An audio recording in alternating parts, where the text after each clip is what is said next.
다음에 이제 진단검사로는 심전도에 대해서 언급을 좀 하고 넘어가도록 하겠습니다. 어찌 보면 좀 가장 어려운 부분이기도 하면서도 쉽게 선뜻 공부할 수 있는 자료가 좀 부족하기도 하고 공부를 해도 조금 어려운 부분들도 있는 부분이긴 하는데 심전도는 굉장히 중요하지만 우리가 활용도가 솔직히 떨어지는 경우들이 많이 있습니다. 왜냐하면 부정맥의 환자들이 이렇게 흔치가 않습니다. 전체 심부전이나 전체 심혈관계 질환 중에 부정맥 환자들은 2% 미만이기 때문에 심전도를 그럼 왜 하느냐를 봤을 때 우리가 부정맥을 치료하거나 부정맥을 진단하는 목적보다는 기저 상태의 심장 질환을 모니터링하는 목적이 더 크다라고 접근을 하시는 것이 더 좋다라고 생각이 됩니다.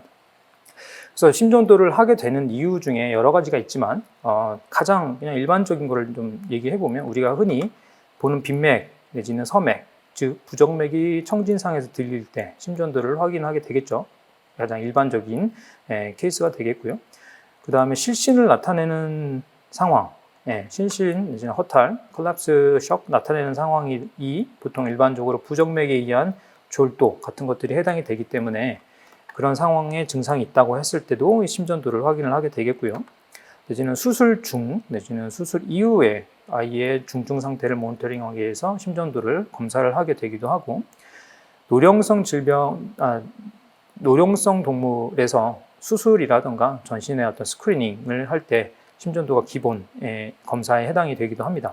그리고 아까도 서두에 말씀드린 것처럼 무엇보다도 중요한 본래의 기저질환 상태의 심장병이 있는 경우에 그 심장병이 심장에 어떤 영향을 미치고 있고 어떤 상황에 예후를 보일 수 있는지를 판단할 때 심전도를 같이 하게 되는 경우가 가장 현실적인 부분이지 않을까 좀 판단은 됩니다. 그러면 심전도의 파형이 어떻게 형성이 되고 어떤 명칭을 갖는지에 대해서 좀 살펴보도록 하겠습니다. 보통 QRS 컴플렉스를 기준으로 말씀을 드리는데 보통 심전도의 파형이 PQRS 이렇게 생겼을 때 R 웨이브랑 R 프라임 웨이브 이렇게 구분을 하게 되거든요. R 웨이브는 첫 번째 포지티브한 디플렉션을 얘기를 합니다. R 프라임은 두 번째 포지티브한 디플렉션을 얘기를 하고요. Q 웨이브는 첫 번째 네거티브 디플렉션인데 R 웨이브 앞에 있는 첫 번째 네거티브한 거를 Q 웨이브라고 합니다. S 웨이브는 R 웨이브를 뒤따라오는 두 번째 네거티브 디플렉션을 얘기를 한다라는 정의를 할 수 있습니다. 이걸 가지고 어떻게 생각해 볼 수 있느냐? 요거는 보면은 첫 번째 포지티브 디플렉션이 있죠. 그래서 우리가 이렇게 대문자 R 이렇게 표현을 할 수가 있습니다. 그리고 요거는 가장 첫 번째 포지티브한 디플렉션은 아까 R이라고 말씀드렸어요. 그 앞에 R 앞에 네거티브한 첫 번째 디플렉션 있죠. 그래서 요거는 QR 이렇게 표현할 수가 있죠. Q가 작기 때문에 소문자로 표현하는 경우가 있습니다.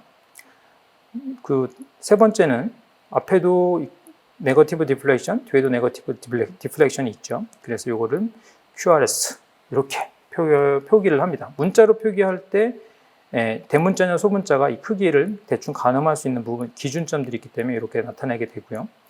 네 번째는 이거는 네거티브 디플렉션 하나밖에 없지 않습니까? 근데 우리가 일반적으로 QRS 컴플렉스의 형태를 알기 때문에 이런 경우에는 첫 번째와 두 번째 네거티브 디플렉션이 있다라고 해서 QS 이렇게 표현을 하게 되고요.